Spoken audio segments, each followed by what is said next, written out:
ACB DG Shri Atul Singh IPS గారి ఆదేశాల మేరకు గుంటూరు రేంజ్ అధికారులు, నేను అడిషనల్ ఎస్పీ మహేంద్ర మత్తే మరియు మా ఇన్స్పెక్టర్స్ నాగరాజు, మన్మథరావు, సురేష్, అలాగే సుబ్బారావు, మా సబ్ ఇన్స్పెక్టర్సు, స్టాఫు అందరం కలిసి ఈరోజు పల్నాడు కలెక్టరేట్లో డిఆర్ఓగా పనిచేస్తున్న డిస్ట్రిక్ట్ రెవెన్యూ ఆఫీసర్గా పనిచేస్తున్న ఏకా మురళి గారిని ఆయన 3 లక్షలు కంప్లైంట్ నుంచి తీసుకుంటుండగా రెడ్ హ్యాండెడ్గా పట్టుకోవడం జరిగింది.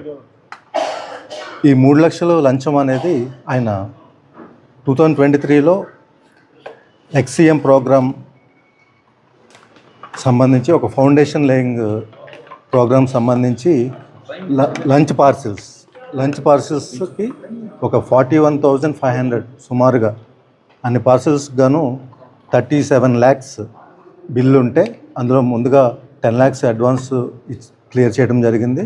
సబ్సిక్వెంట్గా మిగిలిన 26 చేంజ్ 26 lakhs అబోవ్ అమౌంట్కి చెక్ రిలీజ్ చేయడానికి గాను, అలాగే చెక్ ఇచ్చినందుకు గాను డిఆర్ఓ గారు సాగర్మాత క్యాటరింగ్ సర్వీసెస్ అనే వాళ్ళ దగ్గర లంచంగా 3 లక్షలు డిమాండ్ చేసి తీసుకుంటగా మేము పట్టుకోవడం జరిగింది రెడ్ హ్యాండెడ్గా.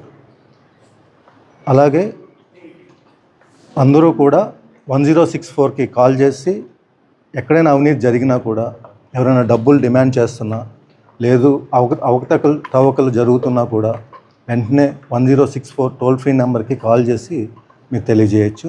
ధన్యవాదాలు. ఏంటండి ఇప్పుడు ప్రొసీడింగ్స్ అవుతున్నాయండి, అరెస్ట్ కూడా ఉంటుంది. సార్ ఈ కంప్లైంట్ అంటే అక్కడ అంటే ఎవరైతే కంప్లైంట్ చేశారో అతను లోకలేనండి, అతను సాగర్మాత క్యాటరింగ్ సర్వీసెస్ తరఫున అతను బాధితుడు. ఓకేనా, థ్యాంక్ యూ. అతని పేరండి?